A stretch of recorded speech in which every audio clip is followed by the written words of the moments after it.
Chers téléspectateurs, je vais vous parler aujourd'hui d'un personnage bien oublié pour les jeunes générations de notre histoire politique, puisqu'il s'agit de Paul Reynaud, à l'occasion du 50e anniversaire de sa disparition survenue en 1966. Ce que les plus anciens retiennent de Paul Reynaud, bien sûr, c'est le désastre de 1940, ce sont ses formules à l'emporte-pièce, la route du fer est coupée, nous vaincrons parce que nous sommes les plus forts, et puis au bout du compte, la catastrophe que l'on sait au mois de juin 1940. C'est un petit peu injuste de réduire le personnage à cette seule séquence malheureuse de son parcours, car il fut l'une des figures politiques les plus marquantes et en même temps les plus originales de l'entre-deux-guerres, ce qui justifie que l'on se penche quelque peu sur lui. Alors Paul Reynaud, il est né en 1878, il est né dans les Basses-Alpes, à Barcelonnette, c'est un provincial d'origine, et il va faire une carrière politique dans une génération qui comprend des hommes tels qu'Édouard Daladier, des hommes comme Pierre Laval, André Tardieu, Paul-Émile Flandin, et puis y compris pour les communistes Maurice Thorez, la génération politique qui vient évidemment après celle de Clémenceau, et puis son ministère fameux de 1917, et puis après celle aussi d'Aristide Briand qui disparaît de la vie politique à l'horizon des années 30, au début des années 30, en même temps d'ailleurs que Raymond Poincaré. Né donc dans les Basses-Alpes, dans une famille qui a fait fortune. Beaucoup des gens de cette vallée de l'Ubaye partaient en émigration vers le Nouveau Monde. C'est une famille qui a fait fortune dans le commerce au Mexique.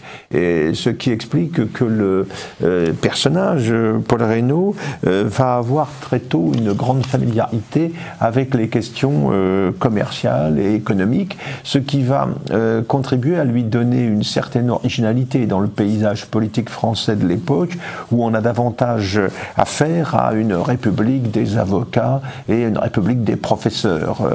Si l'on constate le recrutement de la classe politique de l'époque. Diplômé des hautes études commerciales, juriste, il fait une première guerre mondiale tout à fait honnête et honorable, mais sans éclat particulier. Il va épouser la fille du bâtonnier Henri Robert, ce qui va faciliter son entrée dans le jeu politique, dans la carrière politique, et c'est dans ces conditions qu'il est élu en 1919 dans la fameuse chambre Bleu Horizon, la chambre dominée par le bloc national. Il est élu de son département d'origine. Il s'impose très vite comme un spécialiste des questions économiques et financières. Il va rejoindre l'Alliance républicaine, qui va devenir l'Alliance démocratique ensuite, dont la figure de proue sera Pierre-Étienne Flandin par la suite. En gros, c'est un homme qui, dans l'échiquier politique, se situe dans l'espace du centre droit, dans le paysage politique de la Troisième République. C'est-à-dire qu'il n'a pas de sympathie particulière pour un parti radical qui est d'un anticléricalisme extrêmement militant. C'est là une sorte de mobilisation idéologique qui est tout à fait étrangère à Paul Reynaud. En plus, même à l'intérieur de son propre camp, il va faire figure très tôt d'électron libre, en particulier sur les questions financières et monétaires. Très tôt, il pense qu'il serait opportun de dévaluer le franc, ce qui apparaît à l'époque comme une hérésie. Il faudra attendre 1928 et la réussite de la dévaluation du franc Poincaré, qui dévalue le franc de 80% par rapport au franc or de 1914, pour que cette question puisse être envisagée par certains. Et encore, avec la dévaluation Poincaré, on avait plus ou moins implicitement admis que c'était la dernière fois qu'il fallait recourir à ce genre de méthode. Mais Paul Reynaud, lui, beaucoup plus compétent en matière financière, voit bien quel moyen, quelle ressource peut produire une dévaluation bien pensée et bien réussie. En tout cas, il va être battu en 1924 lors des élections qui voient la victoire du cartel des gauches. Il est battu dans sa circonscription des Basses-Alpes. Du coup, c'est à Paris qu'il va dénoncer le gouvernement Herriot et sa politique. Il est hostile, bien sûr, au cartel des gauches qui s'est constitué à l'issue des élections donc, de mai 1924. Il va retrouver un siège de député, mais à Paris cette fois, en 1928. Il va participer de ce fait, son élection va participer à la grande vague de l'Union nationale qui s'opère autour de Poincaré lors de ces élections de 1928. Cela dit, il est toujours dissident, même au sein de son propre camp, sur un certain nombre de questions, la dévaluation toujours, les dettes contractées vis-à-vis des États-Unis, la question des réparations allemandes, et finalement il est attaqué par beaucoup de monde, aussi bien sur sa gauche que sur sa droite, avec une réputation de libéral, ce qui est une étiquette, on le sait, qui n'a jamais eu très bonne presse en France. Cela dit, il est attaché à la réforme des institutions, il a bien analysé les faiblesses structurelles de la Troisième République, et de ce point de vue, il est assez proche d'un André Tardieu, par exemple, qui lui aussi se fait l'apôtre d'une réforme institutionnelle nécessaire, selon eux, pour assurer une meilleure stabilité gouvernementale. On sait que l'instabilité gouvernementale liée au régime parlementaire français tel qu'il est, c'est le fléau de la Troisième République. Ils souhaitent tous deux une révision des règlements de la Chambre des députés et du Sénat d'ailleurs, mais leurs propositions ou leurs tentatives en ce sens ne rencontreront pas véritablement d'écho. Alors cela dit, comme il connaît bien les questions économiques, Paul Reynaud a des réseaux personnels assez importants dans les milieux industriels, dans les milieux bancaires et financiers. On lui reconnaît une compétence, une expertise dans ce domaine, et il est de fait un personnage un petit peu incontournable de la vie politique, ce qui va lui valoir d'occuper un certain nombre de ministères au cours des années 30. André Tardieu va lui donner ainsi le ministère des Finances en 1930, Pierre Laval va lui donner le ministère des Colonies en 1931. Pour la petite histoire, c'est Paul Reynaud qui, pour cette raison, vient inaugurer la grande exposition coloniale du Bois de Vincennes en compagnie du maréchal Lyautey en cette année 1931. On va le retrouver en 1932 vice-président du Conseil et garde des Sceaux dans un nouveau gouvernement Tardieu. Et puis les élections de 1932 déplacent sensiblement vers la gauche le centre de gravité de la politique française, et Paul Reynaud se retrouve de fait dans l'opposition. Dans l'opposition où il s'intéresse particulièrement à trois questions. Les questions militaires, l'armée, et ça préoccupe évidemment beaucoup l'opinion à l'époque, après l'immense carnage de 14-18.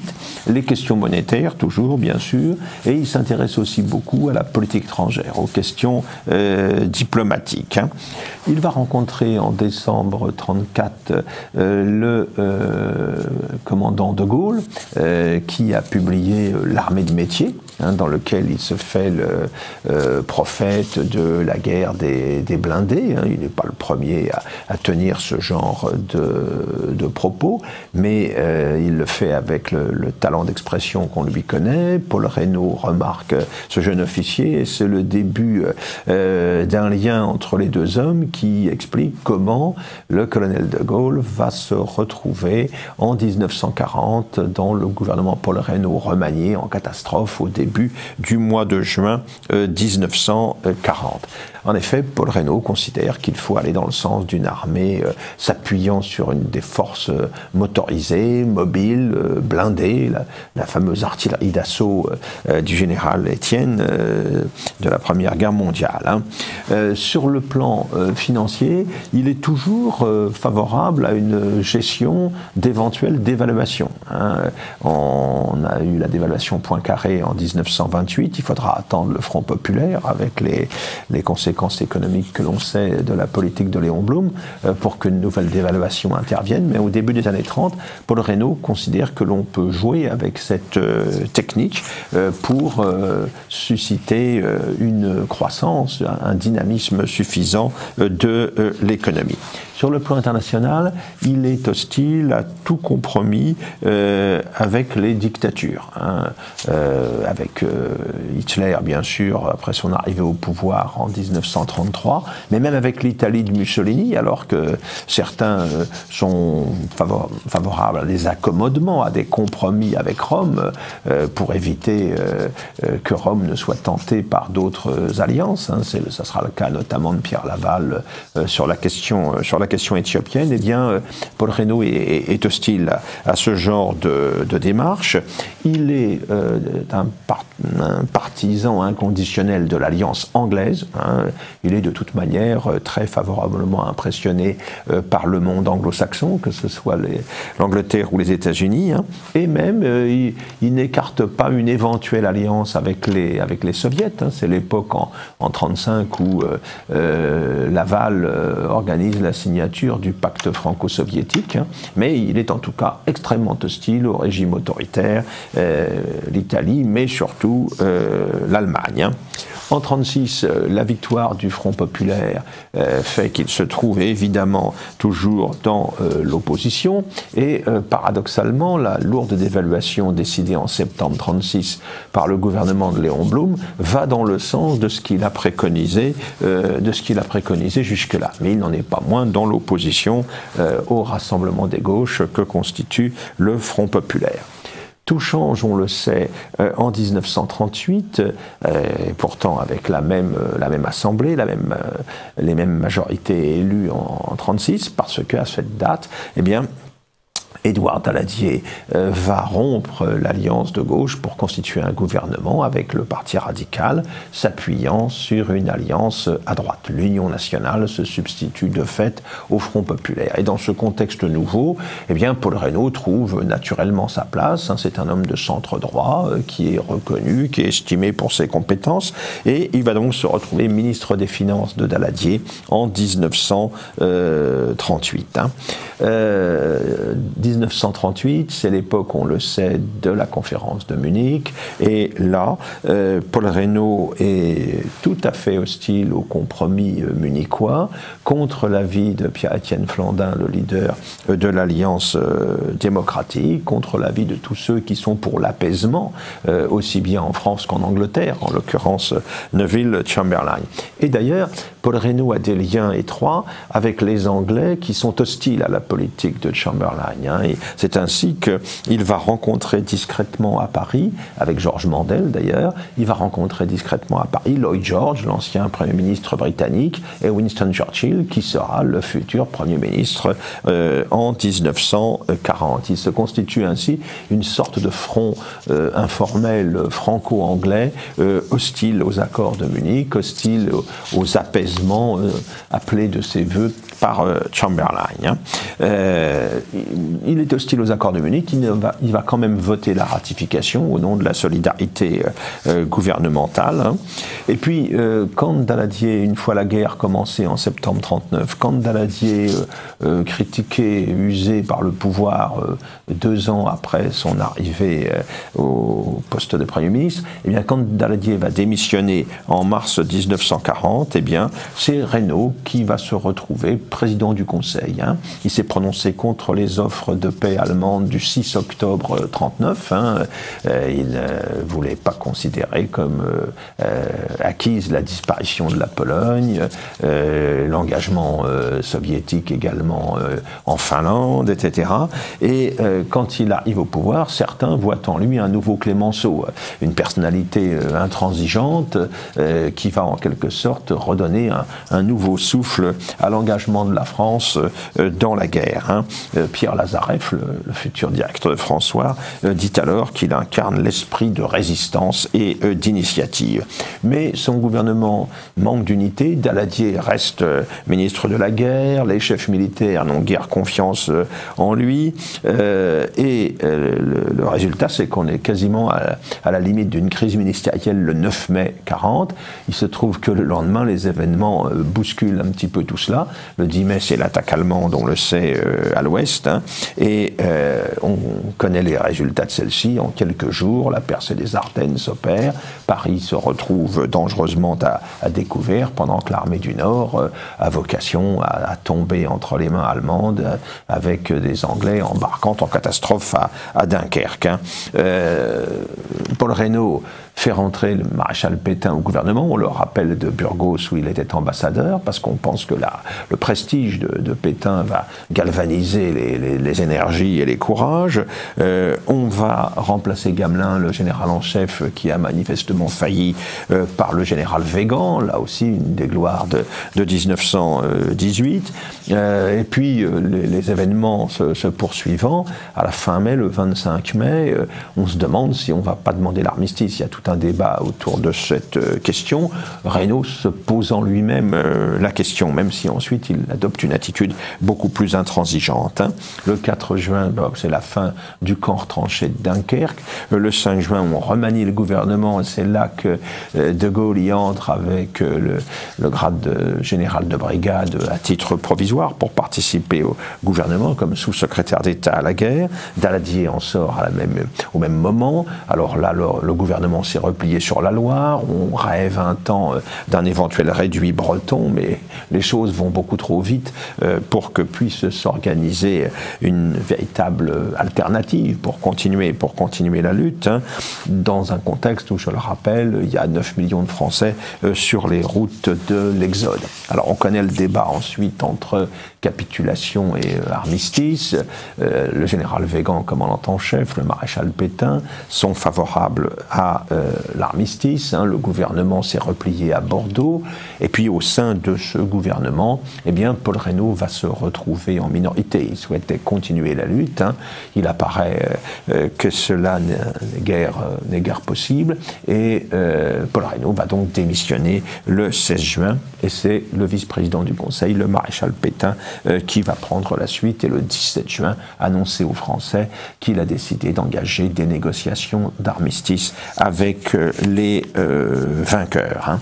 C'est le moment de la proposition un petit peu surprenante de Churchill, d'une union perpétuelle franco-anglaise, De Gaulle étant chargé d'assurer la liaison avec les Anglais. On sait dans quelles conditions le général De Gaulle va rester à Londres, donc à la mi-juin, avec l'intention de continuer la lutte.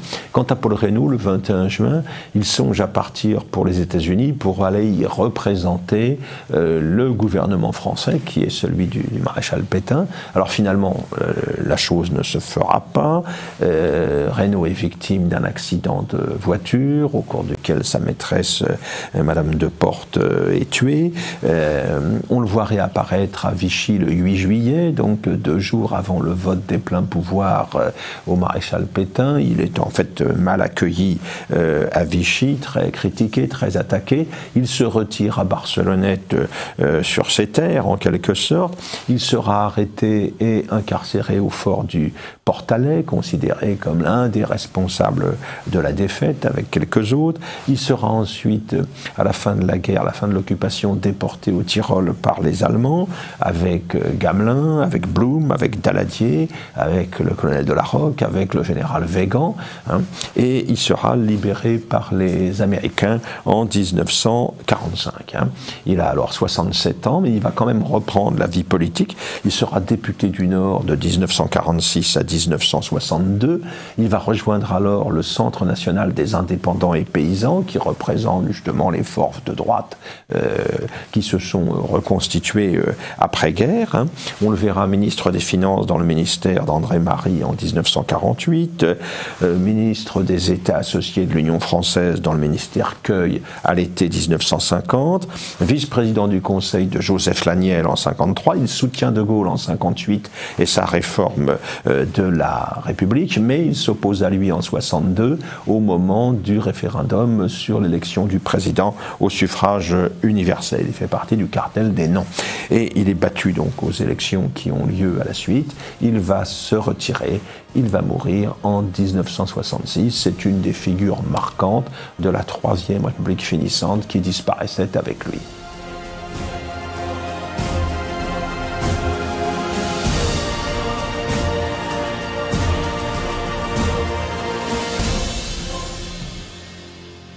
Je vais vous parler d'un personnage que vous connaissez forcément, mais je vais vous parler de sa jeunesse, ce que vous connaissez peut-être moins. Je vais vous parler de Georges Pompidou, dont De Gaulle avait dit un nom pareil, il faut en changer. C'est un nom de coureur cycliste. Eh bien non, il va garder son nom, Georges Pompidou.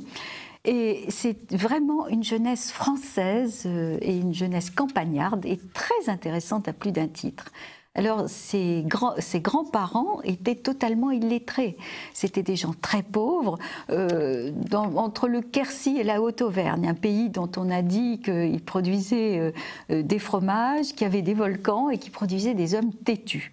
C'est pas faux. C'est pas faux. Donc les grands-parents illettrés, le grand-père Jean Tout est valet de ferme, c'est-à-dire vraiment au niveau le plus bas, et il épouse une dame illettrée aussi qui a comme seule richesse, mais c'est déjà ça, une machine à coudre. Ce qui était une vraie richesse à l'époque.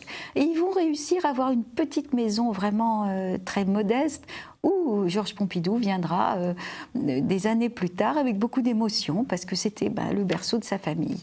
Alors ce couple a 3 enfants, 2 fils qui seront agriculteurs, ce qui est déjà mieux que valet de ferme, et le 3e, Léon, le papa de Georges Pompidou, est un garçon intelligent. Donc, alors que c'est une famille très à gauche, tout ce coin-là est assez à gauche, socialiste et tout, le curé va s'intéresser à ce petit Léon et va le pousser à présenter le certificat d'études, qu'il obtient brillamment, et elle lui demande une bourse qu'il aura, et il pourra continuer ses études et à entrer à l'école normale d'instituteur d'Albi. C'est ça, légion d'honneur, de devenir instituteur. Et juste en face, il y a l'école normale de filles, et là, il repère une charmante jeune fille, Marie-Louise Chavagnac, et dit-il, elle avait des airs de demoiselle. Et ils vont se marier en 1910 à Albi.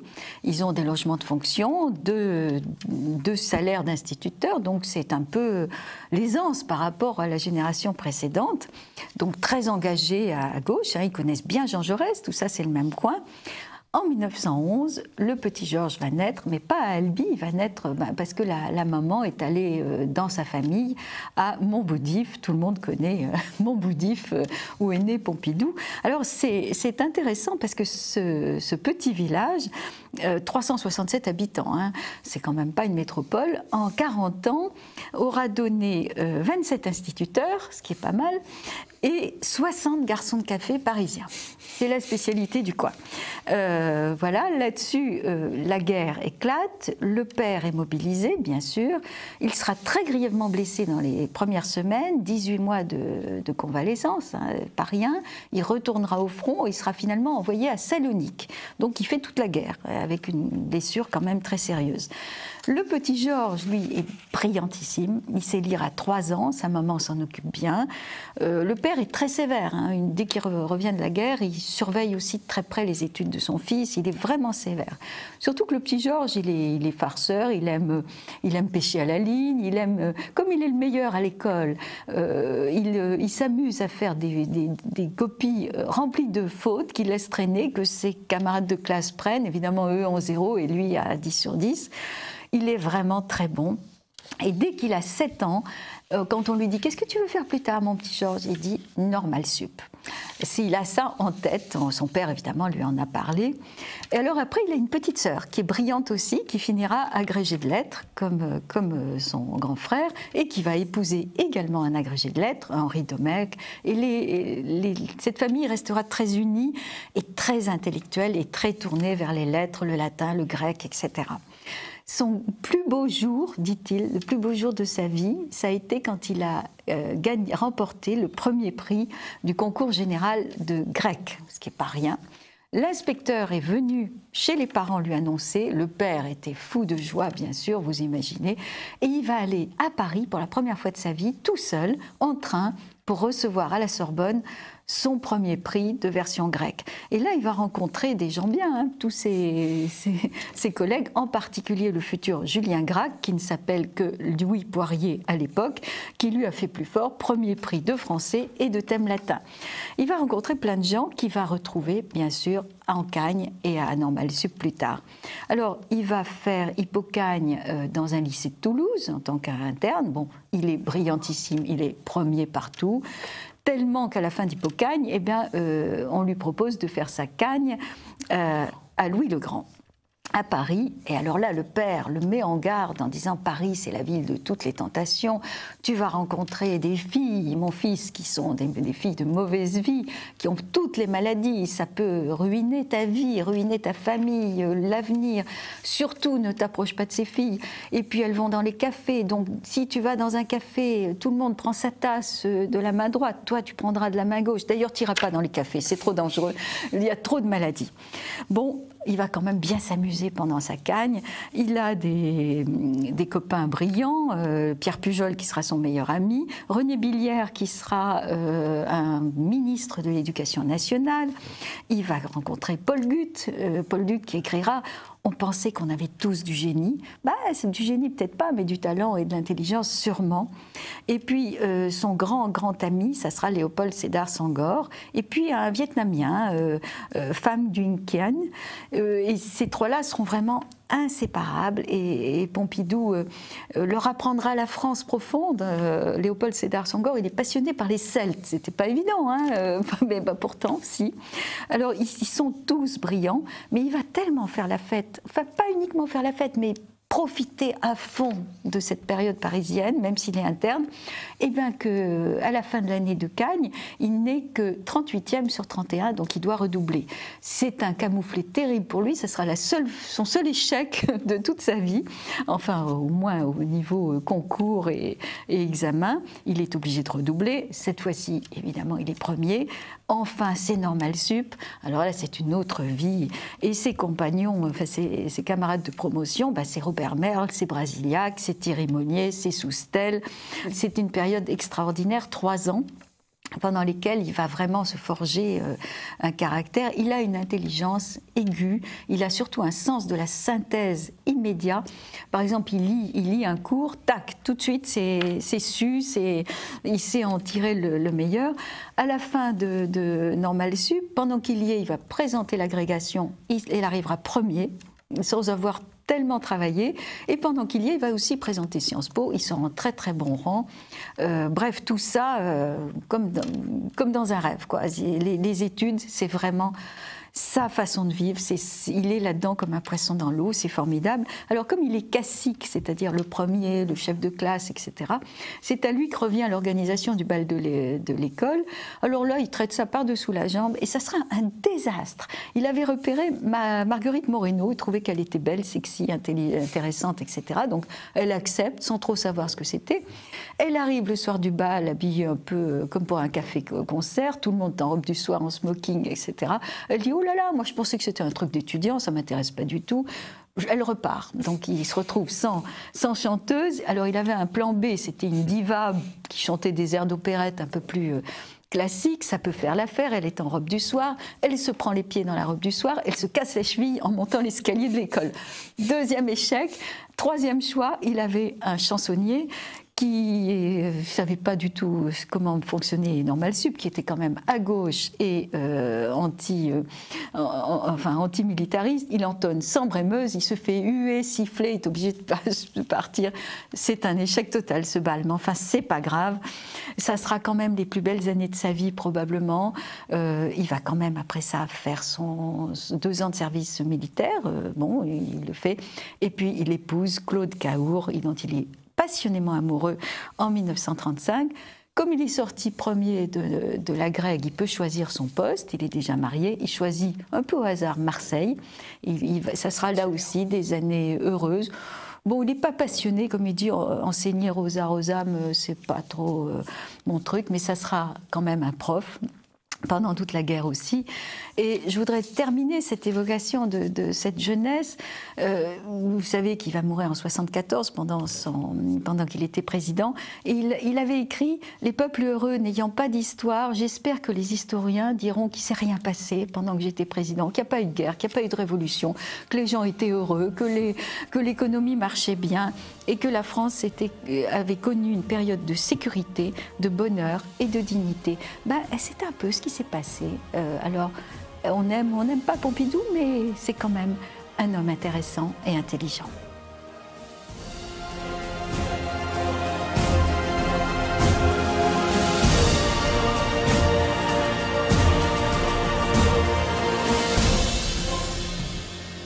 Alors nous avons le plaisir, chers téléspectateurs, d'accueillir aujourd'hui Monsieur Thierry Lenz.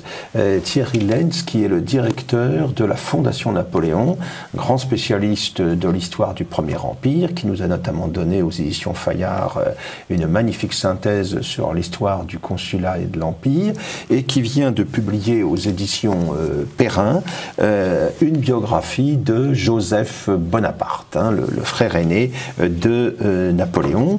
Je signale également que très prochainement, dans quelques semaines, eh bien, les éditions Perrin vont rééditer, mettre en place dans la collection Tempus, les ministres de Napoléon, autre ouvrage de Thierry Lenz. Mais avant d'en venir à Joseph Bonaparte, je voudrais, Thierry Lenz, parler un petit peu avec vous de cette fondation Napoléon que vous animez d'une manière extrêmement dynamique, qui a beaucoup d'activités, je crois, qui rencontre un véritable écho. On sait qu'il y a un public napoléonien en France qui est assez large, et ce que vous faites rencontre un écho, je crois, tout à fait considérable. Alors, qu'est-ce que la Fondation Napoléon, et comment est-ce que nos téléspectateurs pourraient éventuellement participer à des activités, suivre des conférences, etc. Ouais. Donc, la Fondation Napoléon est une fondation reconnue d'utilité publique qui a été créée en 1987 à la suite d'un legs très important qui a été fait par Martial Lapeyre, le fondateur des menuiseries Lapeyre.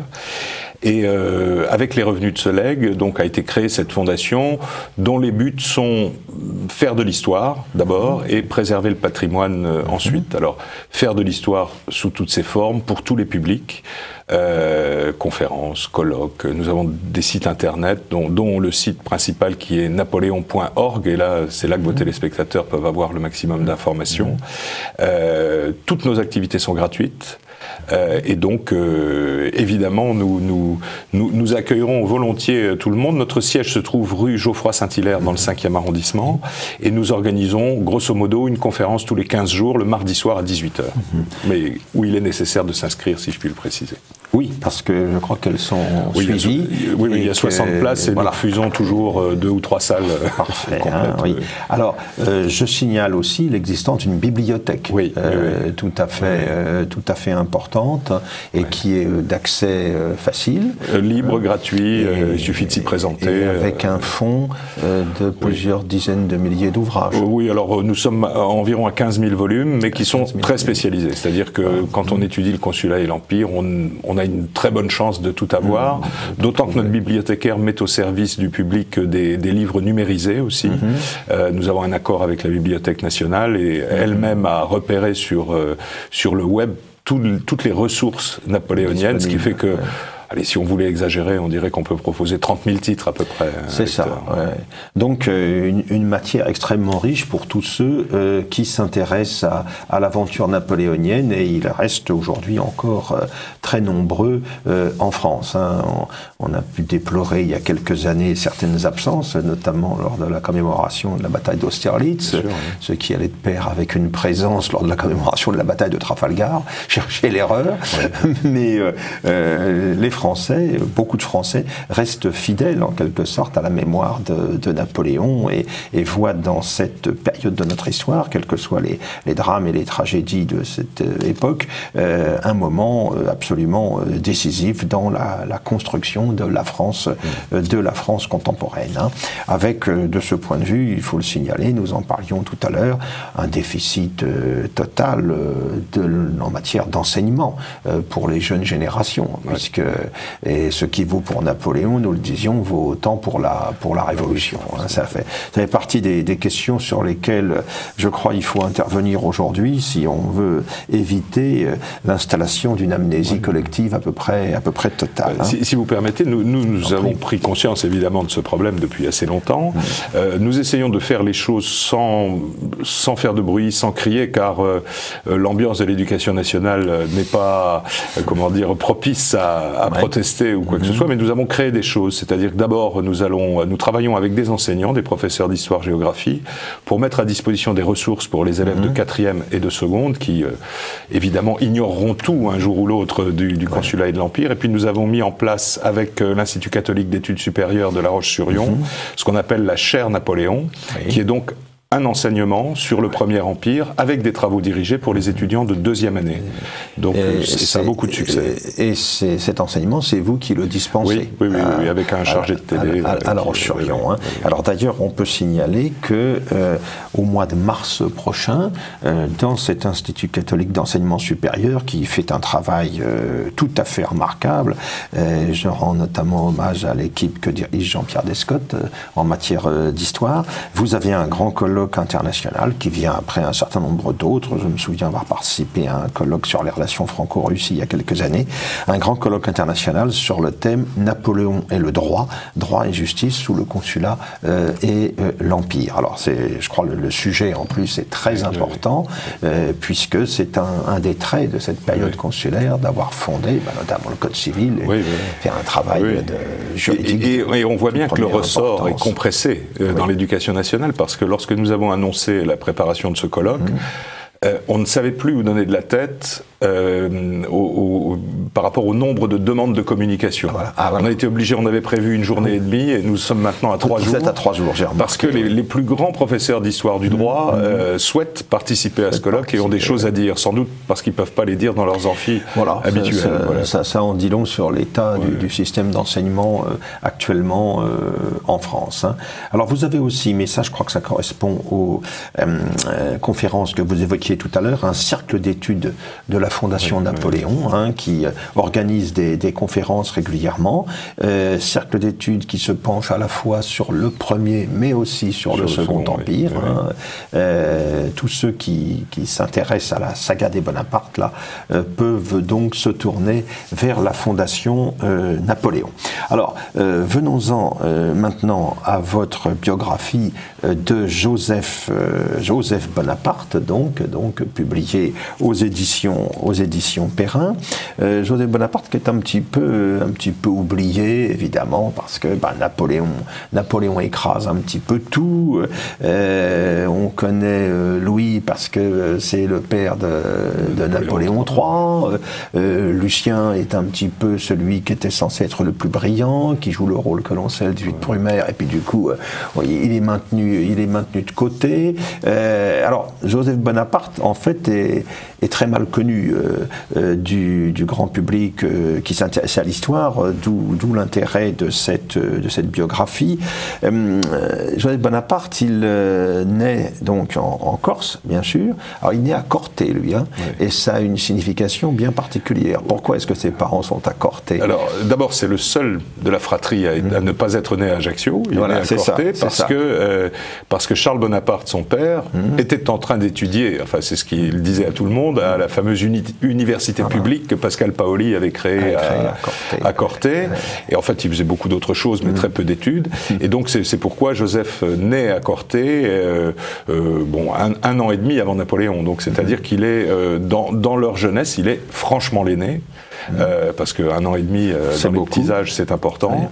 Et il va rester l'aîné tout au long de sa vie, parce que d'abord, sur le plan biologique, c'est une certitude, mais il va toujours y avoir de la part de Napoléon une sorte de respect à l'égard de l'aîné et une sorte d'amour fraternel assez étonnant de la part de Napoléon, qui a l'air d'être plutôt un être froid habituellement, et toutes les brouilles qu'il va y avoir entre les deux frères, alors qui ont des raisons qui sont autres que la fainéantise de Joseph, comme on l'a dit habituellement, toutes ces brouilles vont toujours se régler à l'initiative de Napoléon. C'est-à-dire que c'est lui, non pas qui cède, mais c'est lui qui fait toujours le premier pas pour se réconcilier avec ce frère aîné, qui est au fond son seul frère, puisque Napoléon ne connaît pas les autres. Il quitte la Corse à 10 ans, et les autres sont ou des bébés ou à naître encore. C'est ça, alors Joseph va aller faire des études à Pise, en Toscane, il va faire des études de droit.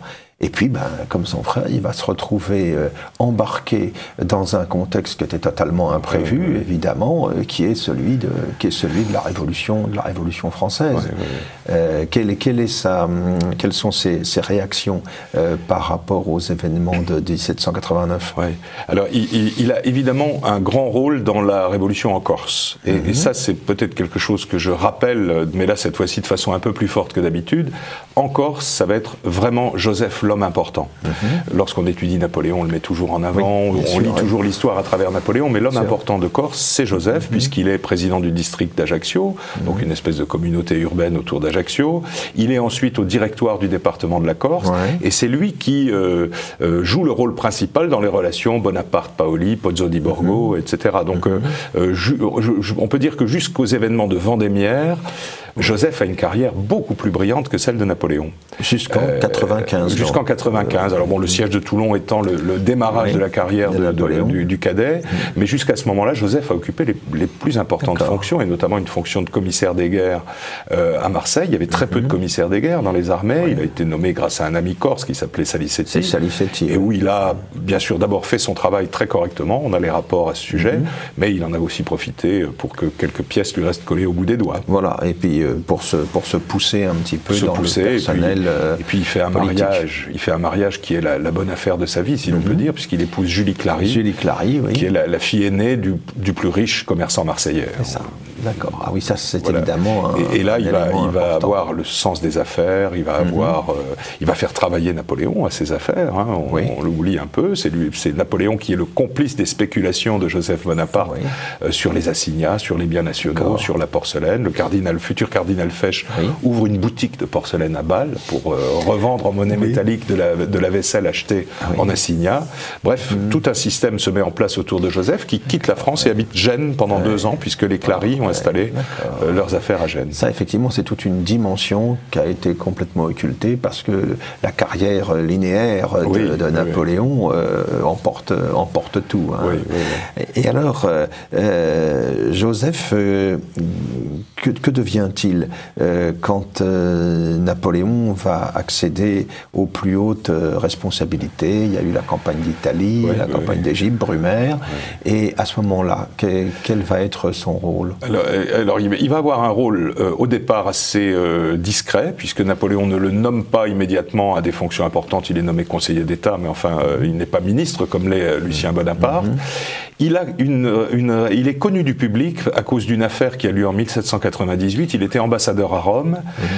Un général français a été tué par des révolutionnaires romains, le général Dufaux, et Joseph quitte Rome, et c'est là que les troupes françaises entrent à Rome. Donc il est devenu connu, on va dire, dans les milieux des élites, et comme c'est un homme de réseau, il va faire fructifier tout ça, ce qui fait qu'il est utile à son frère au 18 Brumaire, mais n'étant pas un vrai homme d'action, étant plutôt un libéral par rapport à Napoléon, qui est parti pour mettre en place un régime autoritaire dont la France a besoin à ce moment-là, mais Joseph n'est pas tellement pour cette partie. Il va vivre un temps retiré, puis on va le nommer dans les grandes négociations diplomatiques du consulat. Et là, il va négocier la paix avec les États-Unis, le traité de Lunéville avec l'Autriche, le traité d'Amiens avec l'Angleterre, et surtout le Concordat. La vente de la Louisiane aussi. Alors, ce sera plus tard, il va intervenir, mais ne sera pas le négociateur principal. Et sa grande négociation, c'est le Concordat. Dans la bulle de ratification, il y a un seul nom qui est cité par le pape Pie VII, c'est celui de Joseph Bonaparte. Notre bien-aimé fils Joseph Bonaparte. Parce qu'il a débloqué la situation. C'est l'époque l'époque où il est installé à Mortemart. Mortefontaine, il a acheté, parce que c'est un homme qui aime la vie de famille, qui aime recevoir ses amis. Alors ses amis sont tous les libéraux, et on va dire tous les opposants à son frère. Madame de Staël, Chateaubriand, Marie-Joseph Chénier, que sais-je. Bref, ils viennent tous chez lui. On chasse, on nage, ce qui est rare à l'époque. On discute, on lit, etc. Et donc il a cette espèce de vie princière avant l'heure, ce qui fait que au moment où Napoléon va marcher à l'Empire, comme on dit, Joseph va être un peu réticent à sortir de sa retraite. Mais il va se battre sur la qualité de l'hérédité. Lui, il ne veut pas que Napoléon puisse adopter, puisqu'on l'a désigné comme l'héritier, et il faut une hérédité absolue. Et il explique ça assez bien, d'ailleurs, en disant moi, j'ai rien demandé à mon frère, il veut fonder une dynastie, il veut que ça soit pris au sérieux, donc il faut qu'on joue le jeu sérieusement, c'est-à-dire qu'il ne faut pas de mais, pas de si, et au fond, lorsque Napoléon va dire à un moment donné, lui, l'héritier, mais de la vigne de notre père, c'est Napoléon qui ne prend pas sa dynastie au sérieux. Et donc il y a là une bataille où les deux frères vont vraiment s'affronter, où Joseph va forcer Napoléon à la petitesse, c'est-à-dire qu'il va éloigner son frère de Paris pour faire ses affaires pendant les conseils privés, et puis finalement, tout cet empire va se mettre en place, ils vont se réconcilier, c'est Joseph qui va gouverner en l'absence de Napoléon pendant la campagne d'Austerlitz, en pleine crise financière, et là c'est bien utile d'avoir un homme d'affaires aux affaires, si l'on veut, et il va un petit peu sauver le régime à ce moment-là. Ah oui, ça c'est aussi un élément important et qui est complètement sous-estimé. Et je l'ai découvert vraiment dans les archives. Oui, parce que le rôle qu'il a joué à ce moment-là. On avait pensé que c'était Cambacérès qui avait occupé l'intérim, parce qu'on a, dans la correspondance publiée sous le Second Empire, il y a l'ordre de service qui nomme Cambacérès. Donc tout le monde s'était rué sur cet ordre de service. Et en fait, il y a eu un deuxième ordre de service le lendemain qui a modifié l'organisation. Et on a des comptes rendus de Conseil des ministres, de réunions qui sont présidés par Joseph. Et Joseph a rempli la mission, donc, d'une manière son frère l'a félicité. C'est dire qu'il avait bien, rempli sa mission. Et puis, il va le récompenser aussi en lui donnant le royaume de Naples. Voilà. Les Bourbons de Naples, Napoléon a décidé de s'en débarrasser. Et donc, on va placer Joseph sur le trône de Naples, où il va rester pendant 2 ans. Et alors, quel est le bilan de Joseph à Naples? Alors, le bilan de Joseph à Naples, et les historiens napolitains en témoignent, est très positif. C'est-à-dire qu'il a mis en place toutes les réformes françaises que Murat va ensuite développer, mais il l'a fait avec une certaine, un art de souverain traditionnel, on va dire. Il n'est pas Napoléon, ça c'est sûr, mais il va beaucoup travailler et puis surtout gérer son royaume comme il le fait par lobbying, par réseau, etc. Et ça fonctionne très très bien. Il parle très bien italien. Il se mélange à la foule des Lazzarones et à Naples, ce qui ne s'était jamais vu. Et donc il va en tirer. Il rend hommage à Saint-Janvier. À Saint-Janvier. Alors il s'assure ainsi le soutien d'un peuple qui s'était dressé contre Championnet, contre la République parthénopéenne. Il réussit là où la Révolution avait échoué. Il y a une magnifique lettre de Napoléon. Joseph lui annonce presque avec plaisir qu'il a rendu hommage à Saint-Janvier. Et Napoléon lui dit bien maintenant que vous vous êtes réconcilié avec Saint-Janvier, vous êtes-vous occupé des forts? Mais il va donc rester là 2 ans avec il y a quand même une résistance en Calabre. Il faut compter avec des guérillas contre-révolutionnaires pendant tout son règne, mais ça reste relativement périphérique. Ça reste périphérique, et puis surtout, c'est la première fois dans la vie de Joseph où il va mettre les mains dans le sang. Il faut dire les choses comme elles sont. Il pousse à la répression. Par exemple, il interdit qu'on fusille les insurgés. Alors vous allez me dire, c'est magnifique. Non, parce qu'il veut qu'on les pende. Il veut qu'on les pende pour que ça soit édifiant. C'est plus spectaculaire. C'est plus spectaculaire. Et disons, alors il est assisté de Masséna, qui n'est pas un tendre dans la répression. Son chef d'état-major est Jourdan, qui lui est un vieux révolutionnaire, mais qui sait faire fonctionner les armées. Donc il va vaincre cette insurrection. Murat l'achèvera au début de son règne. Et il a avec lui le tandem général Dumas et le père de Victor Hugo. Oui, voilà, il est entouré de tous ces... Ça fait partie de sa mouvance, de son équipe, ceux-là aussi. Il fait travailler... Il est à l'aise quand il travaille avec des amis. Ses grands amis sont Dumas, vous le disiez, Roederer, Millot, Girardin. Tout ça, ça forme une petite équipe de libéraux, quand on regarde bien. Et ils sont vraiment profondément amis. Ils le resteront toute leur vie. D'accord. Et alors, après Naples, changement de pied inattendu, les affaires d'Espagne font que Napoléon lui confie le trône de Madrid. Et là, les choses vont se compliquer. Là, les choses se compliquent. Bon, Joseph, probablement par vanité, accepte de changer de trône. Il était très bien à Naples. Il avait je crois qu'il s'y trouvait très bien et qu'il a hésité même. Mais bon, on dit que la monarchie espagnole est la plus belle de l'univers, donc pourquoi pas, hein. Donc il s'y rend. Mais ce qui est très... Alors, évidemment, c'est le gros morceau de Joseph, l'Espagne, mais on peut la résumer quand même de façon assez simple. D'abord, toute cette réputation de buveur, etc., est totalement fausse. Joseph, quand le petit-fils de Louis XIV est arrivé en Espagne, on l'a aussi accusé d'être un ivrogne. Ça a l'air d'être quelque chose d'assez habituel chez les adversaires espagnols. Il ne s'est pas accroché au trône, il a démissionné plusieurs reprises. Il y a un acte d'abdication qu'il a rédigé, que Napoléon a refusé, évidemment.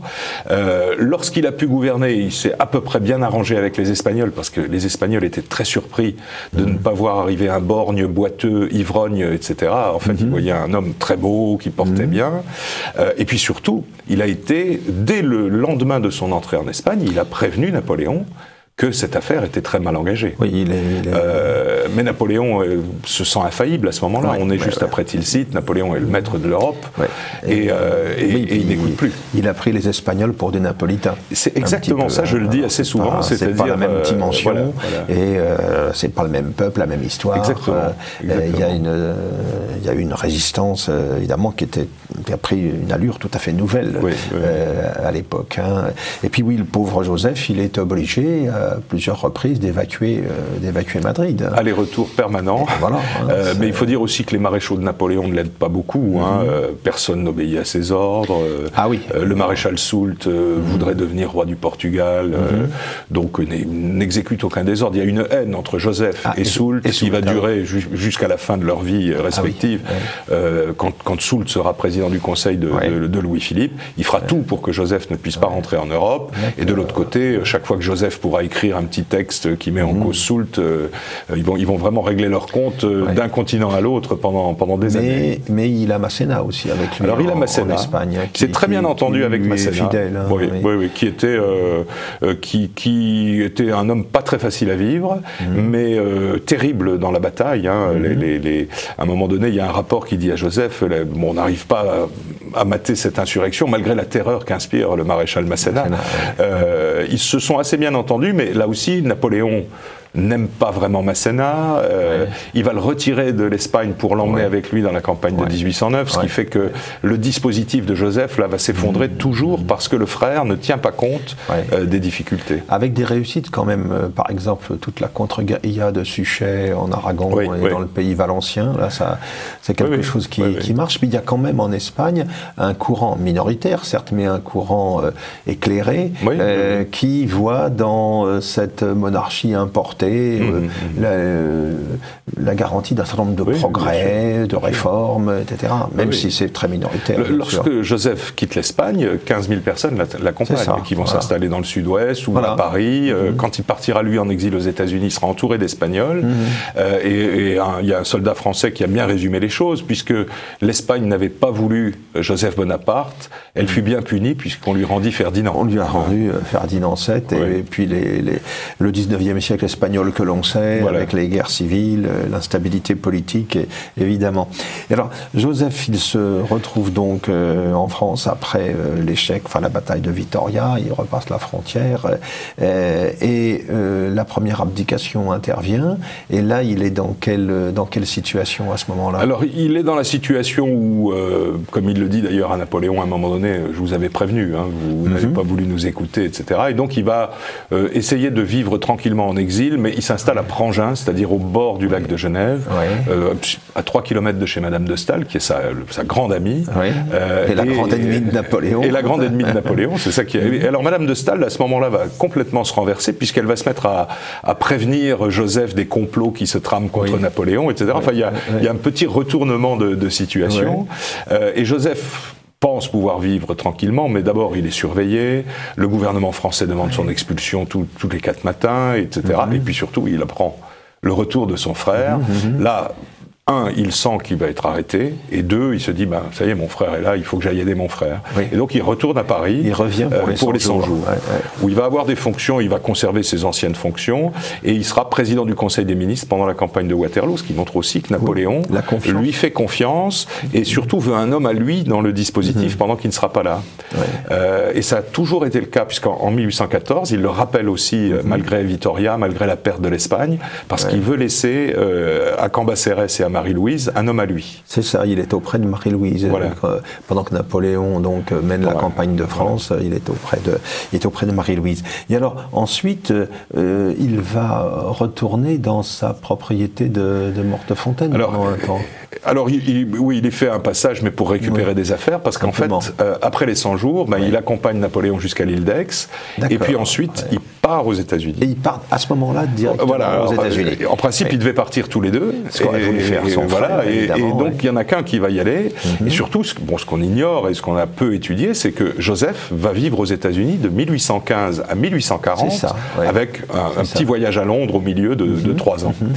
Et là, c'est tout à fait extraordinaire ce qui se passe, parce que d'abord, il est accepté aux États-Unis, on lui fait savoir que s'il se tient tranquille, il n'y a pas de problème, il pourra séjourner. Et là, comme il est très très riche, il va construire une espèce de château près de Philadelphie, y accrocher des tableaux. Alors on est accueilli par Bonaparte franchissant le Saint-Bernard de David. Dans la galerie, il y a des Gérard, il y a des Vicares, etc. Et il va se faire adorer de tout le monde, parce qu'il donne du travail à la région, parce qu'il reçoit qui le lui demande, y compris d'ailleurs des gens très simples. Il fait visiter sa galerie, comme il appelle ça. Il organise évidemment quelques fêtes, mais surtout, il va vivre comme un Américain. Et ça lui plaît totalement. Il fait des travaux des champs, de la maçonnerie, etc. Et au fond, il passe des années heureuses. Alors, il s'occupe un peu de Napoléon, évidemment, quand Napoléon est à Sainte-Hélène, mais à partir de 1821... Le prétendant, c'est le roi de Rome. Le roi de Rome est encore un enfant, donc il dispose là de quelques années de grande tranquillité. Alors il va en profiter pour écrire un peu, pas beaucoup. C'était pas un très. Il va accueillir Lafayette. Il accueille Lafayette qui vient le voir 2 fois. En Amérique. Il accueille beaucoup d'exilés européens, le général Grouchy, Réal, Lacanal, etc. On le soupçonne de vouloir faire des coups d'État en Amérique du Sud, mais non, il ne veut pas en faire. Et ensuite, il revient en Europe et il meurt à Florence en 1844. Alors, non sans s'être beaucoup disputé avec Louis-Napoléon au moment de son premier retour en Europe. Il meurt à Florence en 1944 et il est aux Invalides à côté de son frère. Merci beaucoup Thierry Lenz d'avoir évoqué pour nous cette figure de Joseph Bonaparte. Donc, je rappelle votre ouvrage qui vient d'être publié aux éditions Perrin. Oui, Thierry Lenz, Joseph Bonaparte.